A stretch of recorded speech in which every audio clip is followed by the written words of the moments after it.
بسم اللہ الرحمن الرحیم ایاک نعبد و ایاک نستعین۔ کسی شاعر نے کیا خوب کہا ہے، تو ادھر ادھر کی نہ بات کر، یہ بتا کہ قافلہ کیوں لٹا۔ تو ادھر ادھر کی نہ بات کر، یہ بتا کہ قافلہ کیوں لٹا۔ مجھے رہزنوں سے گلا نہیں، تیری رہبری کا سوال ہے۔ میرے بھائیوں، اس وقت میں آپ کے سامنے اس لیے مخاطب ہوا کہ آج ماہ مبارک کا مہینہ چل رہا ہے، اور ہمارے بہت سارے جوان جو کہ 3 دن تک بھی اگر ان کو بولیں گے آپ کچھ مت کھاؤ، ان کو تب بھی کچھ نہیں ہوگا۔ وہ 3 دن تک پیاسا رہ سکتے ہیں، وہ 4 دن تک بھی پیاسا رکھ سکتے ہیں۔ اللہ پاک نے ایسی جوانی ان کو دی ہے، لیکن وہ کیا کر رہے ہیں؟ اللہ پاک نے ہمارے لیے یہ ماہ رمضان المبارک کا مہینہ ایز اے گفٹ بھیجا ہے، لیکن ہم کیا کر رہے ہیں؟ اس کی قدر نہیں کر رہے۔ میں نے ریسنٹلی ماہ رمضان مبارک میں ہی دن میں گیا، مجھے تھوڑی سی کام پڑی اور میں باہر نکلا۔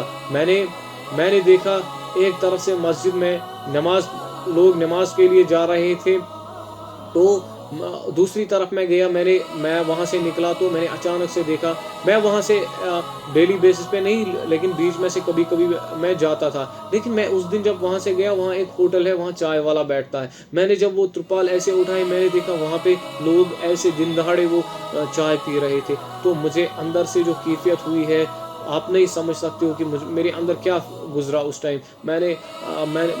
وہ تو اللہ ہی جانتا ہے کہ مجھے کیا فیل ہوا اس ٹائم، کہ میں نے سوچا کہ کیا ہوا ہے ان لوگوں کو جو کہ اللہ پاک نے ایسی صحت دی ہے، اللہ پاک نے ایسے بنائے ہیں کہ اس وقت یہ اللہ کی نافرمانی کر رہے ہیں۔ تو میں سوچ رہا ہوں کہ مجھے لگا اس ٹائم کہ اللہ پاک نے ہمارے اندر اگر کچھ دیا ہے تو وہ ایمان کی دولت دی ہے اور ہمیں صحت یاب بنایا ہے۔ میں سوچ رہا تھا کہ آپ ان لوگوں کو دیکھیے جو نماز پڑھنے کے لیے آتے ہیں لیکن چیئر پہ نماز پڑھتے ہیں، جو نماز پڑھنے کے لیے آتے ہیں لیکن بیٹھ کے نماز پڑھتے ہیں، جو نماز پڑھنے کے لیے آتے ہیں لیکن پھر بھی سجدہ نہیں کر سکتے ہیں۔ ہمیں اللہ پاک کا شکر کرنا چاہیے، ہمیں اللہ پاک کا ہمیشہ شکر ادا کرنا چاہیے، کیونکہ اللہ پاک نے ہمیں ایسی زندگی دی ہے کہ ہم اللہ پاک کے سامنے جھک سکتے ہیں۔ باقی پیسے وغیرہ، یہ شہرت دولت، یہ یہاں پر ہی رہے گا، کیونکہ انسان کے قبر میں خالی اس کا کفن اور اس کی جسم جائے گا۔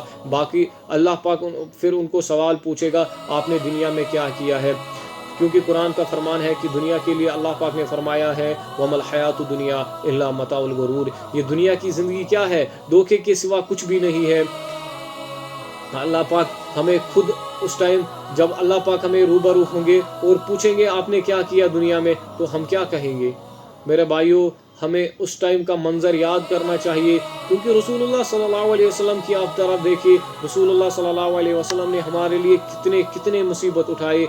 طائف کا منظر دیکھیے، جب طائف کا منظر یاد آتا ہے تو انسان کا دل ایسے کانپ جاتا ہے کہ رسول اللہ صلی اللہ علیہ وسلم پہ کتنا ظلم ہوا ہے، رسول اللہ صلی اللہ علیہ وسلم نے ہمارے لیے کتنی سٹرگل کی ہے، لیکن آج ہم کیا کر رہے ہیں؟ ہم ان کا راستہ چھوڑ کے غیروں کا راستہ اختیار کر رہے ہیں۔ اس لیے میری ریکویسٹ ہے آپ سے کہ ماہ رمضان المبارک کے ابھی 22 دن باقی ہے، ہمیں کوشش کرنی ہے کہ اللہ پاک کو راضی کرنے کی کوشش کرنی ہے۔ اللہ پاک نے ہمیشہ ہمارے لیے مغفرت کے دروازے کھلے رکھے ہیں۔ اس بابرکت مہینے میں اللہ پاک ہمیں ہر وقت چوز کرتا ہے کہ آپ آ جاؤ میری طرف لوٹ کے آ جاؤ میری طرف لوٹ کے آ جاؤ، کیونکہ یہ وہ راستہ ہے جو کبھی بند نہیں ہوگا۔ میں آپ کے لیے ہر وقت اویلیبل ہوں۔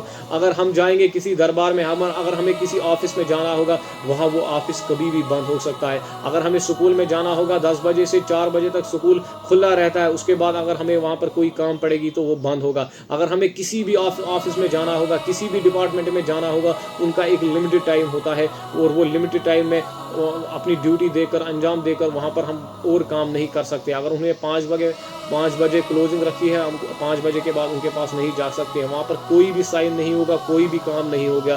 میرا اللہ کا دربار ایسا دربار ہے جہاں پر آپ رات میں اٹھ کے مانگو گے تو اور آسانی ہوگی، دن میں مانگو گے تو اور آسانی ہوگی۔ اللہ پاک کو جس ٹائم آپ پکارو گے تو اللہ پاک ہمیشہ حاضر ہوتا ہے۔ اللہ پاک ہمیشہ کہتا ہے کہ آ آپ آ جاؤ مجھے مانگو اور میں آپ کو ہمیشہ مغفرت کروں گا. اس لیے ہمیں کوشش کرنی ہے کہ اللہ پاک کی طرف لوٹ کر جانا ہے اور اللہ پاک سے مغفرت کی دعا مانگنی ہے. اللہ پاک سے ہمیشہ مغفرت مانگنا ہے. اور میں یہی دعا کروں کہ اللہ پاک ہم سب کی ہدایت کرے اور ہمیں ایمان کی دولت پہ ہمیشہ قائم و دائم رکھے اور ہمیں اس کلمے حق اشہد لا الہ الا اللہ و اشہد ان محمد عبدہ و رسولہ اس کلمے پہ حق قائم و دائم رکھے. اور جب اس دنیائی فانی سے لے تو اس وقت بھی یہی کلمہ در زبان رکھے تاکہ ہمیں ایمان کی موت عطا ہو جائے گی. وآخر دعوانا الحمد للہ رب العالمین.